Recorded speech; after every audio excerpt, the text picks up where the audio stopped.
The Nike Air Jordan, of course made famous by the Jumpman himself, Michael Jeffrey Jordan. Throughout his 15 years in the NBA, he won 6 NBA championships along with 6 finals MVPs, not losing a single final series or even letting it go to a Game 7. He also won 5 NBA MVPs, a Defensive Player of the Year, 2-time dunk contest winner, 10-time scoring champion, 11-time All-Star, 9-time All-NBA Defensive First Team, and the list goes on and on. Even though Jordan didn't win a championship every year or an MVP or a scoring champ every year, there was always one constant that Jordan had every single year for every single game, and that is Michael Jordan's signature shoe. Each of Michael's 18 game-worn Jordan have their own relevance, original colorway, and story to make the shoe that much better than your everyday average Nike shoe.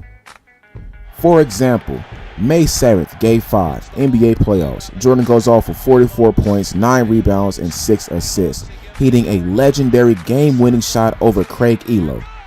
That shot later was known as the shot. In that game, Michael Jordan wore the Nike Air Jordan 4s, bread colorway. Or February 6, 1988, Jordan, dunk contest. Free throw line. You know the rest. It's history. Or in 1991, Jordan and his Bulls defeating Magic Johnson and the Los Angeles Lakers in only 5 games to win the NBA championship. And through those 5 games, Michael Jordan wore the Nike Air Jordan 6 in the bread colorway.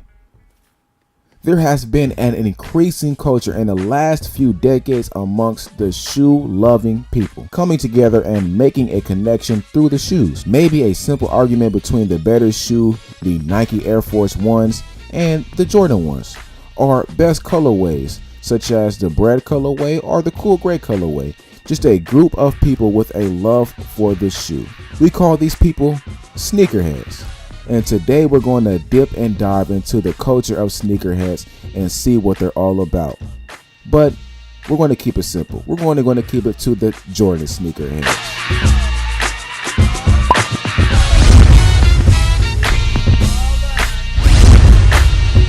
"1985 marked the release of the very first Michael Jordan signature shoe. Being that it was the 1980s, there was no Amazon, no eBay, or no online shopping.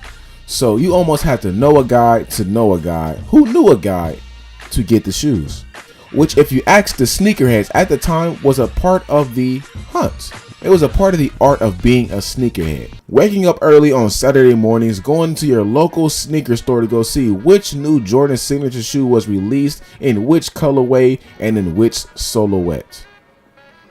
For the next 20 years, sneakerheads will wait for each Jordan to release and go into their sneaker stores to go obtain the new released shoe. But in the mid-2000s, Jordans and sneakerheads took its biggest leap into what it is today.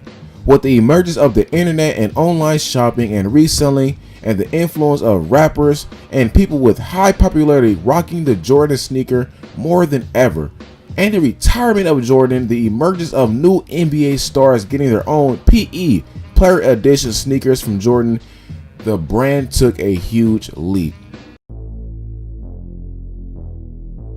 The biggest influence in the early shoe game and the sneakerhead revolution would have to be it hitting the mainstream media, people seeing their favorite artists, actors, fighters, athletes, whatever you can think of wearing their classic Michael Jordan silhouettes blew up.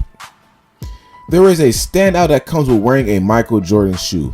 Maybe it's just to complete an outfit, or maybe it's just for you to stand out in general.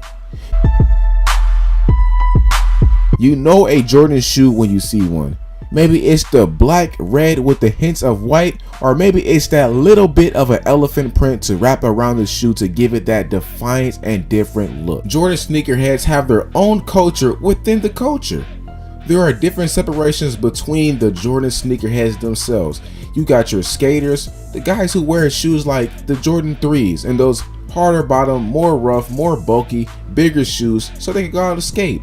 Or you got those guys who wear the shoes to go out and play ball, like the Jordan 11s, the 13s, the 12s, those shoes that are more predominantly for basketball and hitting the basketball courts with their traction pads and all that good stuff that supports your ankles for basketball.